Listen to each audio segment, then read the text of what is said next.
un peu désespéré là-dessus, Makun, qui bon, il se dit que de toute façon il y a quand même du très lourd derrière. C'est vrai, il y a du très lourd dans son équipe derrière. Il fait partie très probablement des équipes les mieux cotées de la compétition.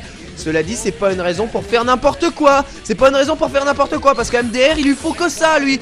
Il vient de sortir un Sagat, 80% de ratio de victoire. C'est, regarde, 4000 matchs et le mec il est déjà à 137 000 BP. Je veux dire, c'est un des meilleurs, c'est probablement le meilleur Rufus japonais actuellement MDR, hein. Probablement le meilleur Rufus, qui va être opposé ici à Charlie, qui est lui presque ou quasiment le meilleur Banka avec Misotelu, mais deux styles de jeu très différents. Misotelu qui est vraiment un style très posé sur la camp, en fait, qui utilise Blanca, et Charlie qui a beaucoup plus de phases d'attaque, dirons-nous, avec ce bas gros point qui casse l'électricité. Elle a la saving qui passe, le medium kick et le dash spécial cancel malheureusement qui ne passe pas, avec ses rolling pour casser la descente du pied, bien joué, light kick, medium punch, la tornado qui passe, double tornado en corner, et Charlie qui va ici très probablement perdre le premier round à l'image de cet ultra qui passe à l'intérieur de la descente du pied. Il s'est fait toucher un tout petit peu, MDR, bon il a pu esquiver le plus gros de l'ultra, aussi un peu désespéré. Charlie, je sais pas ce qu'ils ont dans l'équipe de Makun, mais là ils veulent absolument envoyer leur ultra dans tous les sens.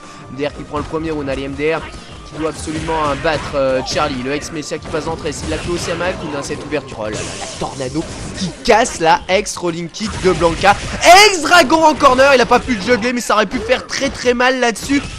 Charlie qui n'arrive pas à se sortir, saut, arrière, HK, tout ultra, les mecs qui placent leur ultra à travers tout, absolument à travers tout, ça aussi c'est une erreur hein, de MDR qui se prend quand même ce saut arrière, target combo tout ultra, incroyable, les deux joueurs se rendent coup pour coup. Charlie qui va survivre à ça mais qui est vraiment très mal maintenant puisqu'il a gaspillé son ultra très tôt. Il lui reste encore peut-être un peu, un saut arrière HK qui passe, l'électricité c'est pas safe, descente du pied, voilà, il rebourre l'ultra à l'intérieur des descentes du pied, ce qui va passer immédiatement dans la garde de MDR qui va contrer, ouais, je sais pas, c'est très étrange quand même.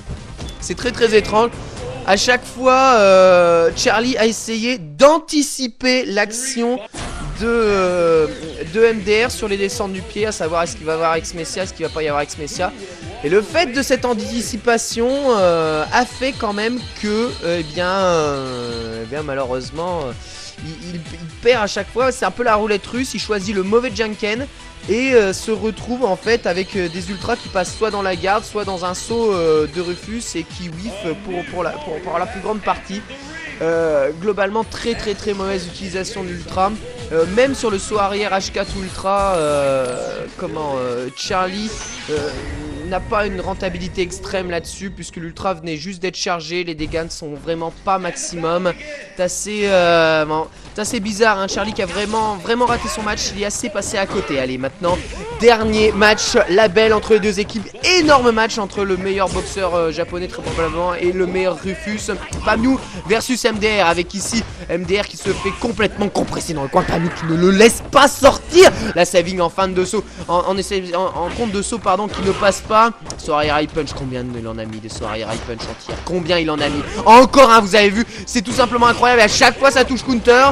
À la redescente il réussit à placer un petit chop, par contre il se prend le Messia dans le turnaround punch, descend du pied fin de chop, c'est déchopé, headbutt tout rien parce qu'il a rien malheureusement. Pamyu il a quasiment pas perdu d'énergie, elle prend la balayette derrière le Messia avec dash chopper pour se sortir du pressing et dash trait counter hit qui permet à Pamyu de s'offrir une balle de match pour une qualification en demi-finale de ce Nagoya Street Battle. MDR qui a une nouvelle fois pas le droit à l'erreur, il doit faire absolument attention et il joue bien Pamyu, il joue vraiment très bien à l'image de ce X-Dash Tray, vous voyez qu'il repousse de plus en plus MDR proche du coin, Pamyu pardon qui attend tranquillement de récupérer ses dégâts parce qu'il a encaissé vraiment énormément de dégâts dans la saving, enchaînement de light, le saut encore cassé par son arrière high punch de la part de Pamyu qui l'utilise remarquablement bien. Avec ici une petite throw trap qui ne passe pas, saut HK, dragon en plein dans le saut HK avec un gros juggle, Pamyu qui remet MDR dans le coin, descend du pied contré encore par saut arrière gros point, le high punch dash cancel qui n'est pas passé, il a gaspillé un tout petit peu de barre la Pamyu, avec dash chopper qui whiff, ça aurait pu faire beaucoup plus mal, ça monsieur MDR, voilà qui réussit à placer la tornado au corner et l'ultra, voilà ça passe Ça va très probablement donner à MDR le deuxième round de ce match. Descend du pied cross-up évité par un turnaround punch reversal. Dash trait dans la garde, ça va être difficile. La descente du pied, on voit un Messia dans la garde de boxeur. Très bien joué de la part MDR. Le grattage qui lui permet de remporter ce round là. C'est intelligemment joué, c'est très intelligemment joué. Un partout entre les deux joueurs, balle de match des deux côtés. Celui qui remporte ce round qualifie son équipe. C'est extrêmement tendu, les deux ont de gros arguments. Le HK qui passe, deuxième HK dans la garde, balayette pour casser le tornado. C'est bien joué, c'est bien joué. Décalage shop après les bad jab, turnaround punch, la barre de super de Pamiou qui est maintenant chargée. Il a toujours pas perdu d'énergie et il mine le Messia. Le headset bot par contre qui whiff sur le choix de fin de Messia de MDR. Sur arrière high punch, il en a mis énormément. Ça, le cancel de dash tray, ça ne passe pas sur MDR, ça ne passe pas. Double touche dans les airs, ça aurait pu très mal terminer ça, étant donné que ça knockdown de Pamiou, ce genre de truc. Le dash hopper, on peut pas linker sur un dash hopper simple. Encore avec dash tray, la gaspillé toute sa barre de super. Il prend le target combo ultra.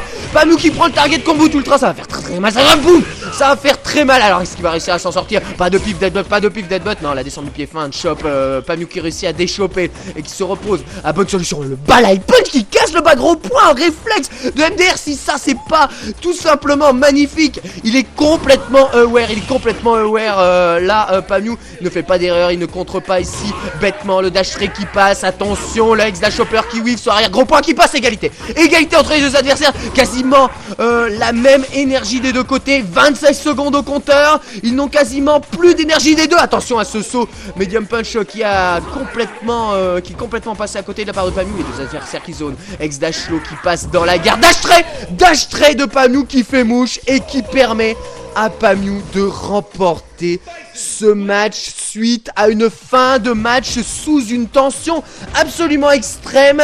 Eh bien c'est l'équipe favorite de ce tournoi, Makun Charlie Pamiou finalement qui passera ce quart de finale, éliminant dans la foulée l'équipe Kindevu MDR Isho. Qualification donc de l'équipe de Pamiou qui va rejoindre l'équipe de Pamiou en demi-finale de ce Nagoya Street Battle. Ce sera tout de suite après cette vidéo. Le dernier